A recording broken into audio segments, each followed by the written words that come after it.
Shalom, puji nama Tuhan. Mari kita sama-sama merenungkan kebenaran firman Tuhan. William Carey adalah seorang tokoh pekabar Injil yang modern.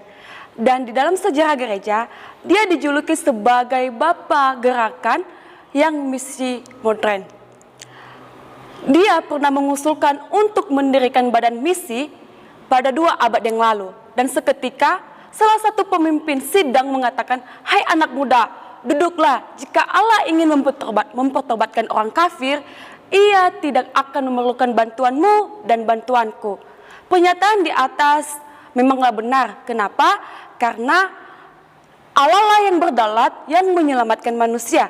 Tetapi kesalahan mendasar adalah tidak ada tanggapan atau respon sebagai tanggung jawab orang percaya, orang yang telah dimerdekakan oleh Yesus. Kalau kita boleh melihat di Matius pasal yang ke-28 ayat yang ke-19 sampai ayat yang ke-20, Yesus mengutus murid-muridnya, bahkan kita, yang artinya kita mempunyai hak untuk mewartakan Injil baik dengan cara apapun.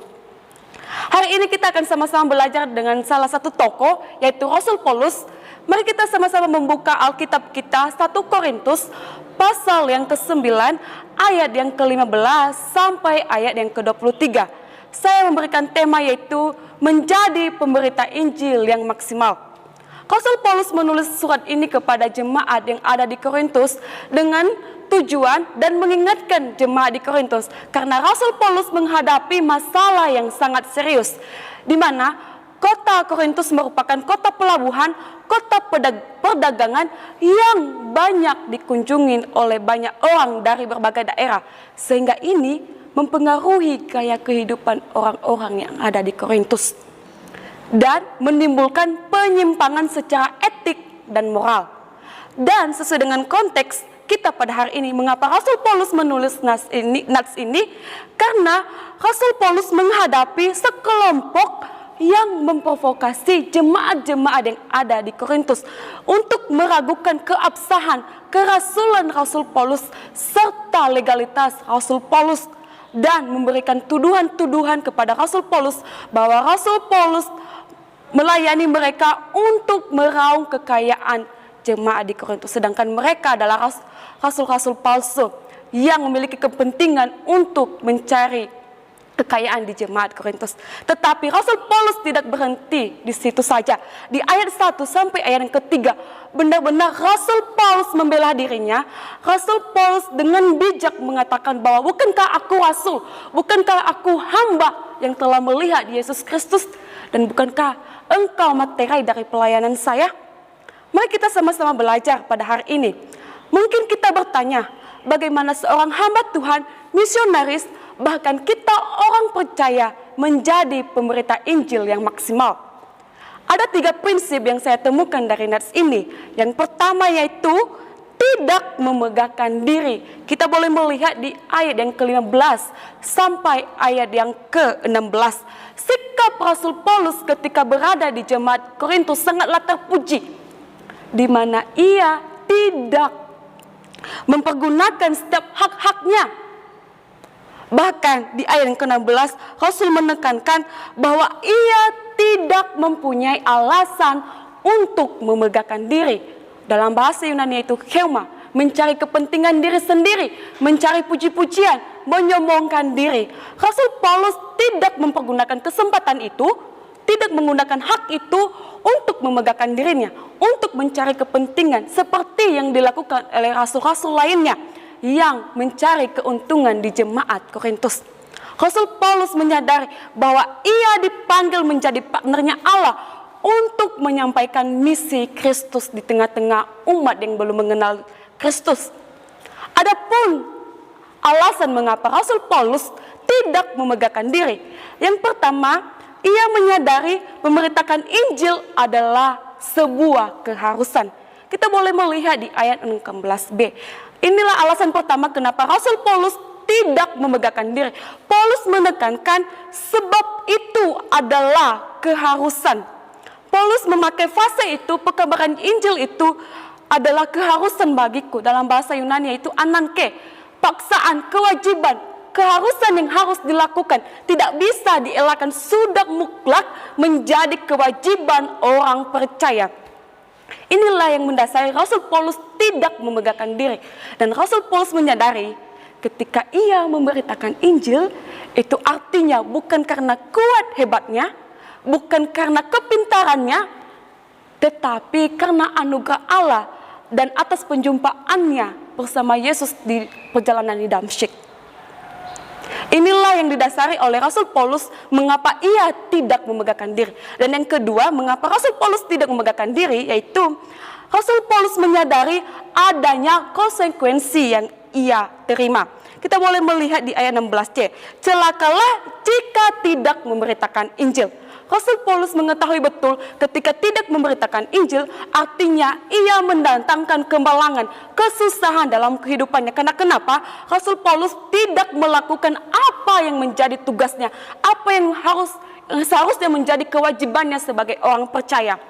Kalau kita boleh belajar dari nabi-nabi sebelumnya, yaitu Yunus, ketika Yunus diutus di Niniwe, apa yang Yunus lakukan? Dia melarikan diri dalam panggilan Allah, dan ia mendatangkan kecelakaan untuk dirinya sendiri dan juga untuk orang-orang yang di sekitarnya. Inilah yang dikatakan Paulus, celakalah jika tidak memberitakan Injil. Bagaimana dengan kita? Sudahkah kita menyadari bahwa tugas kita sebagai orang Kristen, sebagai hamba-hamba Tuhan, yaitu keharusan untuk memberitakan Injil? Atau seringkali kita fokus dengan popularitas diri kita, memamerkan dengan pelayanan-pelayanan kita, sedangkan kita lupa dengan esensial Injil yang sebenarnya. Mari kita sama-sama belajar dari Rasul Paulus yang menyadari bahwa memberitakan Injil adalah sebuah keharusan, dan ketika tidak memberitakan Injil adanya konsekuensi, dan menyadari bahwa memberitakan Injil tidaklah untuk memegahkan diri. Prinsip yang kedua yaitu tidak mengharapkan upah. Selama Rasul Paulus melayani di jemaat Korintus, Rasul Paulus tidak mempergunakan hak-haknya untuk mendapatkan upah. Nah, kalau kita boleh melihat di ayat yang keempat sampai ayat yang ke-14, di mana Rasul Paulus menjelaskan setiap tentara yang ikut berperang, bahkan penggiring anggur, bahkan gembala domba, pasti mengharapkan upahnya. Tentara yang ikut berperang tidak membiayai hidupnya sendiri. Bahkan di ayat yang ke-8 sampai ayat yang ke-14, Rasul Paulus menjelaskan bahwa hukum Musa, bahkan Tuhan telah menetapkan bahwa setiap pekabar Injil, pelayan Tuhan harus hidup dalam pekabaran Injilnya, dalam pelayanannya. Dan yang artinya bahwa seharusnya Rasul Paulus menerima gaji atau upah dari jemaat Korintus. Kalau kita boleh melihat, jemaat Korintus adalah jemaat yang kaya, dan mungkin dan sangat mungkin juga mereka bisa membiayai kehidupan Rasul Paulus. Namun Rasul Paulus tidak memanfaatkan keadaan seperti itu. Karena kenapa? Yang pertama, tidak melakukan atas kehendaknya. Kita boleh melihat di ayat yang ke-17a. Rasul Paulus mendasari pelayanannya, pekabaran Injilnya, dengan tidak berdasarkan atas keputusannya sendiri. Karena Rasul Paulus bahwa dia mengabarkan Injil artinya sebuah panggilan yang Tuhan izinkan baginya. Ya, ini Rasul Paulus mendasarkan panggilannya dengan motivasi dan sukarela. Inilah alasan Rasul Paulus tidak mengharapkan upah.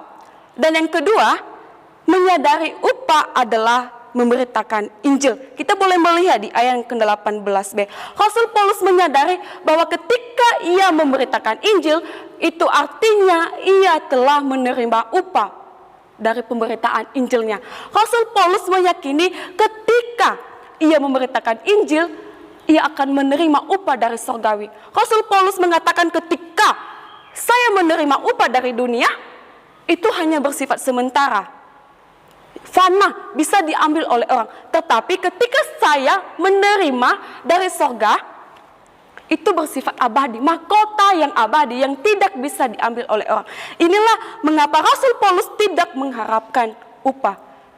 Karena Rasul Paulus meyakini bahwa upah yang ternilai adalah upah yang berasal dari Yesus Kristus, dari pemberitaan Injilnya. Bagaimana dengan kita? Seringkali kita fokus dengan finansial yang harus kita terima dalam pelayanan kita. Ketika kita diutus untuk memberitakan Injil, kita sering menanyakan berapa finansial, berapa salam tempel, uang transfer yang masuk di rekening kita. Bapak, Ibu, dan teman-teman semua, mari kita belajar seperti Rasul Paulus yang tidak mengharapkan upah, yang mendasarkan pekabaran Injilnya dengan motivasi yang benar, bukan karena pilihannya tetapi atas panggilan Allah dalam kehidupannya. Yang ketiga, prinsip yang ketiga yaitu tidak memandang muka. Kita boleh melihat di ayat yang ke-19 sampai ayat yang ke-23. Rasul Paulus memberitakan Injil pada semua kalangan status di jemaat Korintus, tidak memandang strata, baik orang Yahudi yang terikat hukum Taurat, bahkan orang Yunani yang tidak terikat hukum Taurat, orang lemah, bahkan orang kuat. Rasul Paulus melayani mereka semuanya dengan tidak memilah-milah. Mengapa? Yang pertama, ia menyadari bahwa ia adalah hamba. Kita boleh melihat di ayat yang ke-19. Pada bagian ini terlihat Rasul Paulus mengalami kesulitan karena menghadapi dua budaya yang berbeda. Tetapi Rasul Paulus tidak berhenti di bagian itu. Inilah alasan Rasul Paulus menjadikan dirinya adalah hamba untuk semua orang. Pada ayat 19, Paulus menggunakan egero yang berarti bebas sebagai kata pertama. Dan kata egero ini atau bebas ini sangatlah penting di kalangan jemaat di Korintus, baik secara sosial politik maupun dalam keagamaan, menunjukkan seseorang dalam masyarakat di Korintus. Kata ini ditempatkan oleh Rasul Paulus pada awal kalimat, dan ini menyimpulkan dari ayat 1 sampai ayat yang ke-18. Dan ini menekankan bahwa Rasul Paulus bebas dari hukum Taurat, bebas tidak menerima upah, dan bebas menjadi hamba untuk semua orang. Kalimat yang dipakai oleh Rasul Paulus sangat paradoks dan menjadikan dirinya sebagai hamba untuk semua orang. Yang kedua yaitu hidup bergaul namun tidak bertingkah. Kita boleh melihat di ayat yang ke-20 sampai ayat yang ke-23. Walaupun Rasul Paulus menjadikan dirinya seperti orang Yunani, seperti orang Yahudi, seperti orang kuat, seperti orang lemah, namun Rasul Paulus tidak menghilangkan prinsip-prinsip orang Kristen, tidak menghilangkan identitasnya sebagai pengikut Kristus. Tetapi apa yang dilakukan oleh Rasul Paulus? Bergaul, seolah-olah bergaul, dan tidak menghilangkan esensial misi. Dia berusaha memiliki strategi untuk berkontekstualisasi. Bagaimana dengan kita? Seringkali kita memandang dengan siapa yang kita layani. Mungkin ketika kita melayani dengan orang-orang kaya, mungkin kita memiliki sikap yang baik, tetapi ketika kita diperhadapkan dengan orang-orang yang memiliki finansial yang sangat sedikit, seringkali kita mengabaikan hal demikian. Mari kita sama-sama belajar. Sebelum saya menutup khotbah saya hari ini, saya mau membagikan sebuah cerita, dan mungkin wanita ini tidak asing lagi bagi kita. Kita mengenal Bunda Teresia yang memberikan hidupnya sepenuhnya untuk menolong dan melayani orang-orang yang terabaikan di dunia ini. Dan yang paling mengejutkan adalah ketika ia menunda menerima penghargaan Nobel demi kepentingan Injil. Kita boleh belajar bahwa Bunda Teresia ini lebih mementingkan pelayanan pemberitaan Injil daripada penghargaan yang dia terima dari duniawi. Hari ini kita diingatkan oleh Rasul Paulus ada 3 prinsip tadi, yaitu tidak memegahkan diri, tidak mengharapkan upah, dan yang ketiga tidak memandang muka. Biarlah kebenaran firman Tuhan ini mengingatkan kita kembali untuk menjadi hamba-hamba Tuhan, menjadi orang percaya, menjadi orang Kristen yang maksimal dalam pemberitaan Injil. Mari kita sadari betul apa yang menjadi tugas kita sebagai orang percaya. Mari kita sadari betul apa yang menjadi tugas kita, apa yang harus kita lakukan untuk mengekspresikan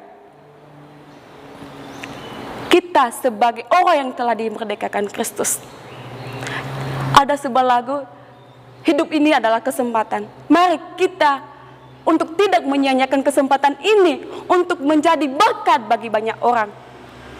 Mari tetap menjadi pemerintah Injil yang maksimal, menjadi berkat untuk semua orang. Terima kasih.